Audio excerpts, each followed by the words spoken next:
This is the Teton River, a tributary of the Snake River spanning over 80 miles of fertile Idaho farmland.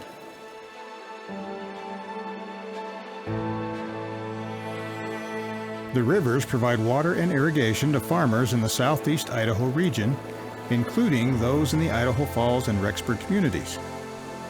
In 1976, an engineering disaster would see these communities devastated by the breaking of the Teton Dam.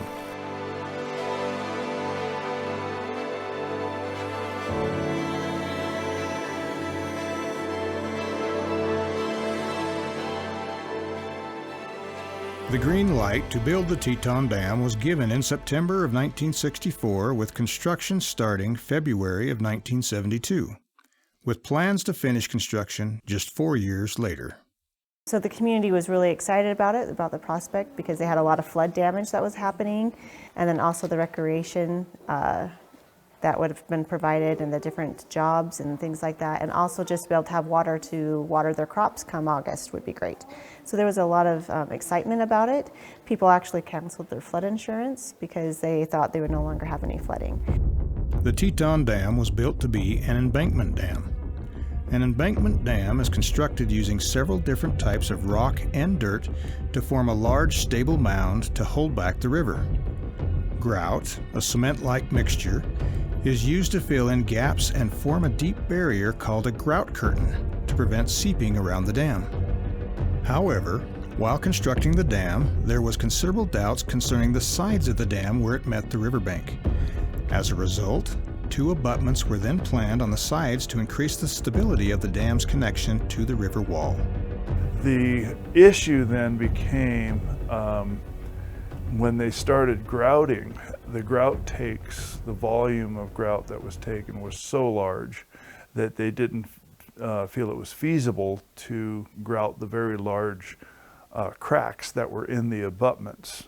So these cracks, called joints typically by geologists. And so some of these were very large. You can reach your whole arm into some of them. And from what I understand, when they were putting in that curtain, because of the fractured rock that they had there, the concrete just kept going and kept going and kept going, and they ran out of their budget on the concrete and still never saw it come up to the surface, and said, that's got to be enough, and stopped. These 2 abutments would end up being the downfall of the dam, letting water seep through the rocks and erode the materials contained in the dam. There was one more factor that played a role in its failure, and that was the filling of the dam itself. For the Teton Dam, 2 outlet pipes were built into the base of the dam to relieve pressure after it was built. In the days preceding the failure, there was, so the failure occurred during first filling of the dam, which was happening rapidly because of heavy snow melt up in the Teton Mountains and coming down in June as that was melting.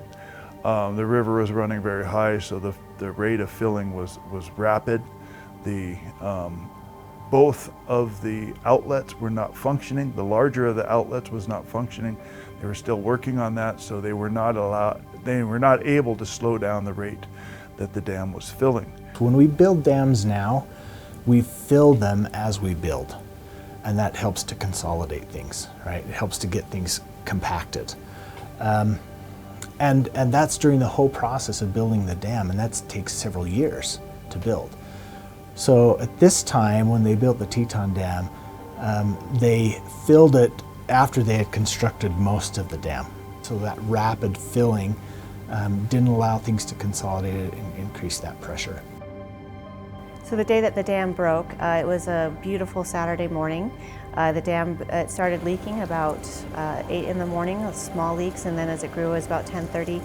For most of the residents, they weren't even aware that the water was, that the dam was completely full.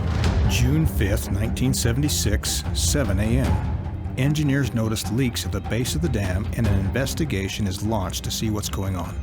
11:55 a.m., the erosion has made its way to the crest of the dam, and a few minutes later the dam is breached, releasing its load of 80 billion gallons of water. There goes the whole complete side of the north edge of the Teton Dam. And the water in monumental, holy, great What can I say? People downstream better get out. People downstream better get out. This is KRXK. We do have an emergency. Everyone below the Teton Dam on the north and south fork of the Teton River, evacuate your homes immediately. Just go. 15 minutes later, the town of Wilford is hit, followed by Sugar City and then Rexburg in the next couple of hours.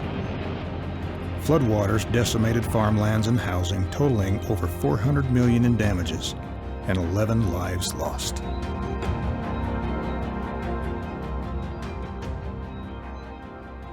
We do the best that we can with the knowledge that we have. And up to that point, that's the way dams were built. And we thought that it was okay. But we learned a lot from that experience. There are so many things that we do differently now because of what we learned from that failure. Even though it was a bad experience and a lot of loss, we take that loss and instead of saying, we're never going to build a dam again, we say, okay, what did we do wrong? How are we going to improve this and make sure that this never happens again? In the aftermath of the Teton Dam, an investigation was launched to uncover the cause of the dam's failure, excavating out the other section of the dam. But what is left behind is the remaining mound of the dam's construction, a standing ghost to a failure of the past.